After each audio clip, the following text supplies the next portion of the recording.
Registration office అంటే అదొక చట్టబద్ధమైన లేదా అంగీకరించబడిన అవినీతి కేంద్రం. డబుల్ రిజిస్ట్రేషన్లు కావాలా, లేకపోతే చిత్ర విచిత్ర పరిణామాలు కావాలా, ఏదైనా సరే జరిగిపోతాయి అక్కడ సరైన పర్సన్ని పట్టుకోగలిగితే. మీరు నిజాయితీగా బాధ్యతగా రూపాయి కష్టపడ్డా సరే, ఆ రూపాయితో మీరు కొనుక్కుంటున్నా సరే వాళ్ళ మామూలు వాళ్ళకి ఇవ్వాల్సిందే. 2% డబ్బులు వాళ్ళకి ఇచ్చేయాల్సిందే. ప్లస్ మళ్ళీ ఆ బ్రోకర్కి ఇచ్చే ఫీజు ఇవ్వాల్సిందే. భూమికి లేదా ఒక ఇంటికి ఒక స్థలానికి ఏమి కొన్నా సరే ఏమి అమ్మినా సరే ఈ మామూళ్ళు ఇవ్వడం మాత్రం మస్ట్. అక్కడ ఎవరు అడగరు. ఇవ్వకపోతే పని ఏదీ కాదు. ఇది తరతరాల సత్యం. అయితే తొలిసారి మామూలుగా అప్పుడప్పుడు ఏసీబీ వాళ్ళు రైడ్లు చేయడం వేరు.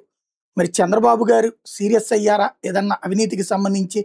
రాష్ట్ర ప్రభుత్వానికి బాగా ఫీడ్బ్యాక్ రావడంతో మండి యాక్షన్ తీసుకోవడానికి సిద్ధపడ్డారా? తీస్తే ఒక అద్భుతం, ఒక మంచి పని జరిగినట్టు. రాష్ట్రంలో ఏకకాలంలో 120 సబ్ రిజిస్ట్రార్ కార్యాలయాల మీద, ఒకటి కాదు రెండు కాదు, 120 సబ్ రిజిస్ట్రార్ కార్యాలయాల మీద ఏకకాలంలో దాడులు చేసింది ఏసీబీ.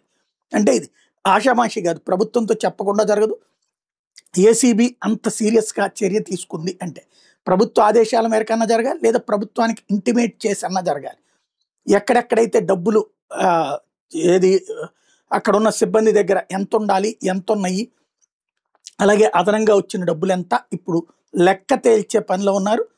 అవంతా రాత్రికో రేపటికో తేల్తాయి. ఇందులో కొంతమంది అయితే నెలవారీ మామూలు కూడా పెట్టుకున్నారట ఒకేసారి. ఇవన్నీ కూడా ఇప్పుడు తేలుతున్నాయి.